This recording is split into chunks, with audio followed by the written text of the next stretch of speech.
This year is the first year in NBA playoff history since 2005 that neither LeBron James, Kevin Durant, or Steph Curry made it to the second round. 2005. Now, like, majority of those years were LeBron James, but still, it's outrageous. And the years that LeBron didn't make it, Curry won a championship and KD made the second round, so they made up for LeBron's, But still, it's so wild that this is the finally the 1 year where not one of them made it even to the second round. It is crazy, and I'm here to talk about it. Jamal Murray hit a game winner, and this game was a lot closer than you'd think. This whole series was a lot closer than you'd think. It's the same as the last year when the Lakers got swept. That was a close sweep. You might think, oh, the Lakers got cooked, they got destroyed, dominated, but they actually put up a fight to those Nuggets. Those games were close. I remember watching them, and it wasn't like a swaying, completely one-way series. It was an evenly matched series because LeBron was playing his best, AD, Reeves, those three were like playing amazing, and then the Nuggets were the Nuggets, of course, so it was a great series last year, but the Nuggets still swept them. And this year, another great series. We had some good games. Jamal Murray with 2 game winners, one game 2, and then one today. And then, oh my goodness, it was a great time, but still the Lakers lost. LeBron had 30, 11, and 9, 4 steals. He had a great game, honestly. He did his best to try and get the Lakers to win this. He did have 4 fouls, and some of those fouls could have been avoided, but still he had overall a great game. Just from what I saw, the Lakers are honestly playing really, really well. Austin Reeves was doing great. He was playing good in clutch moments. AD had a bit of an injury scare, but he came back in the fourth quarter. LeBron, of course, like I said, doing great. D'Angelo Russell was hitting some clutch, timely shots, and it was a good game for them. It just, the Nuggets, man. And it's not even that they completely outplayed them.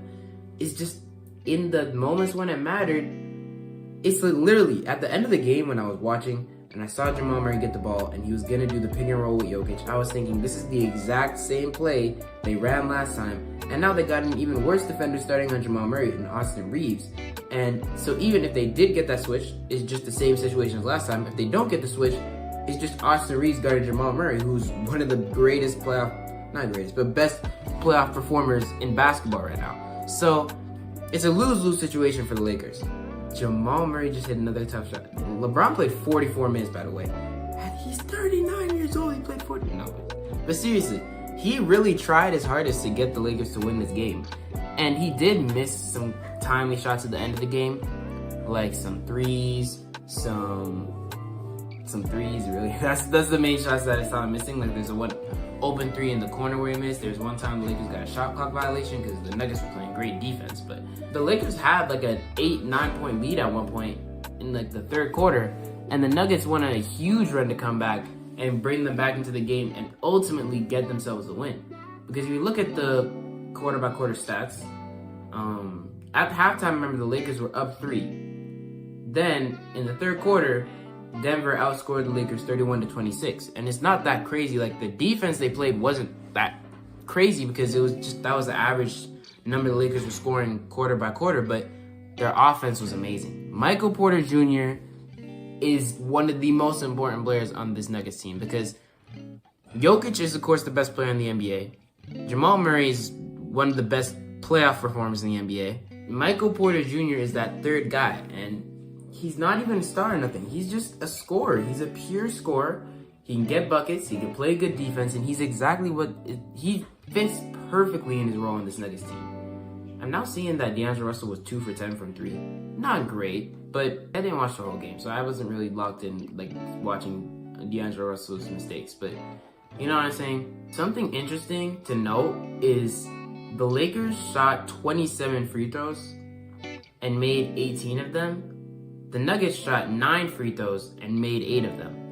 So the Nuggets shot a lot less free throws and they were a lot more efficient. So the Lakers made some of their free throws because they got called for, I mean, the foul distribution between teams wasn't too crazy, but still, the Lakers did get a lot more free throw opportunities, so if they capitalized on that, they actually could have won this game. But, you know, Jokic with a 25-point, 20 rebound, 9 assists, 7 turnovers, which is interesting. And something about Jokic that I'm noticing, I considered making a video about this, but the more I think about it, I don't think it deserves a full video.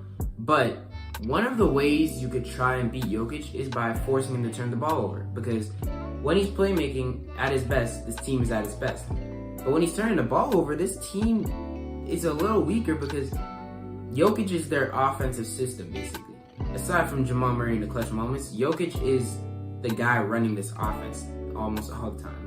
Wow. Yeah, he's the guy running this offense. And when he's turning the ball over, the whole Nuggets offense takes a hit. And that's what can get you, the opponent, to win the game. And they put up a good fight. The Lakers definitely put up a good fight. But they just got unlucky. Just like Game 2. Game 2, the Lakers played a great game. D'Angelo Russell hit 7 threes in that game. But Jamal Murray just hit a clutch shot. Jamal Murray had 32 points, 7 assists, 3 rebounds, a steal. Good game overall. It's just this team. And something interesting to notice, Michael Porter Jr. and Aaron Gordon played 46 minutes each. My camera's fine. 46 minutes each. And those are the 2 best players on the team. Those are like the 2 best role players on the team, you could say, aside from the 2 stars in Jokic and Murray. But 46 minutes each. And the thing with Gordon, he didn't even have that great of a offensive performance. I mean, he had 6 assists, which is actually really impressive. But still, 7 points, 6 assists, 13 rebounds, a steal, and a block. They were working on the boards. That was another big thing. But then again, the Lakers, yeah, it was the rebound discrepancy wasn't that crazy, but near the end of the game, like I said, the Nuggets, they played at their best when it mattered.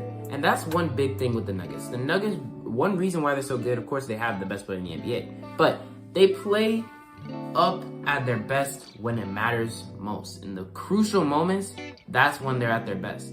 You have Aaron Gordon playing that way. Michael Porter Jr. with 26, I think. Yes, 26 points. And overall, it was a great game. It was a great game. Nuggets versus Timberwolves in the second round. I mean, I guess I could talk about it now because that's the next series that's upcoming.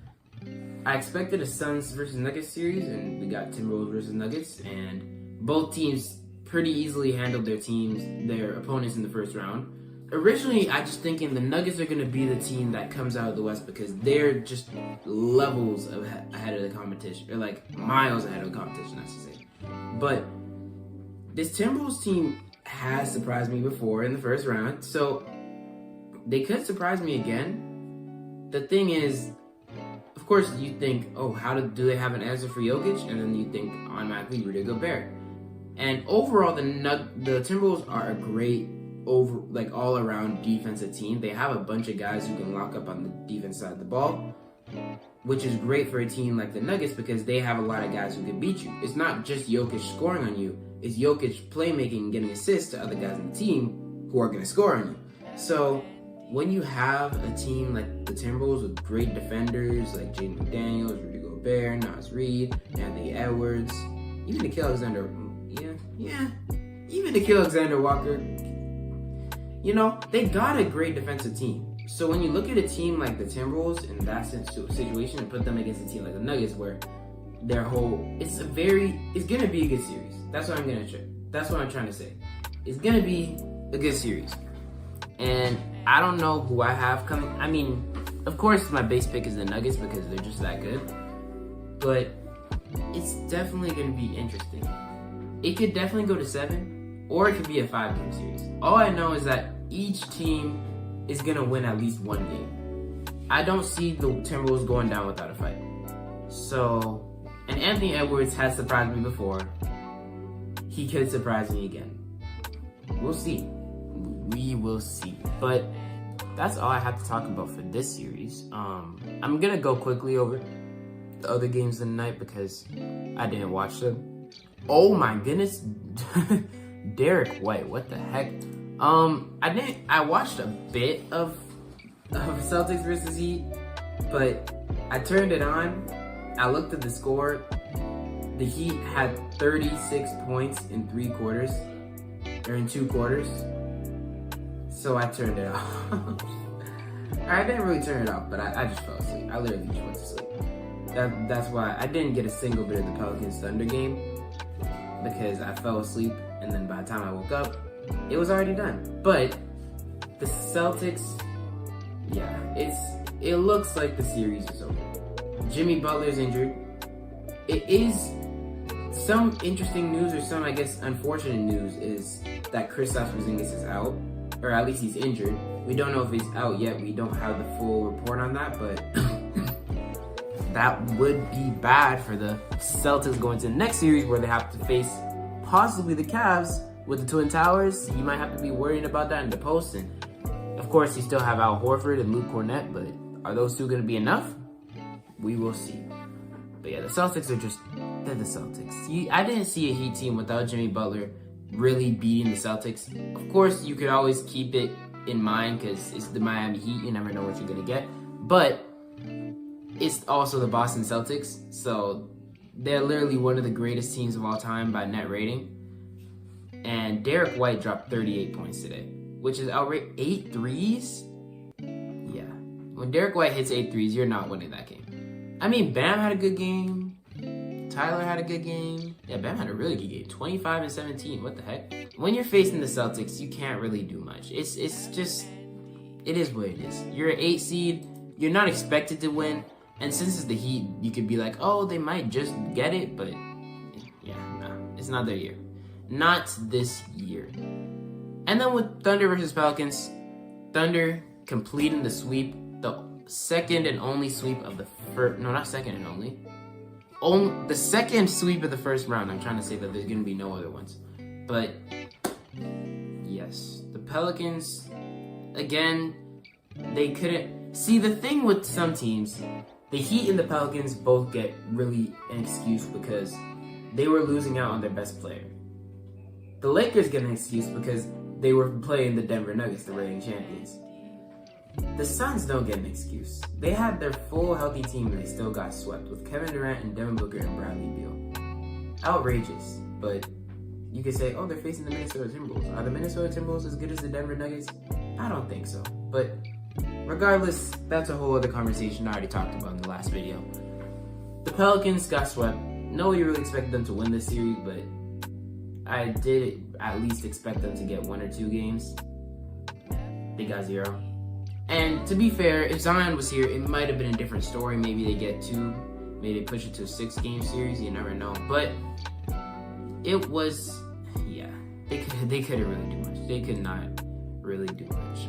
Looking at the box score for this last game, what's the story of the game? Just from the box. Oh my goodness. Both teams shot horribly from 3. But the Thunder shot slightly better from the field and from 3. The Pelicans shot 37% from field, 23% from 3. Thunder shot horribly from the free throw line, but then again, they are a young team, so of course you'd expect that.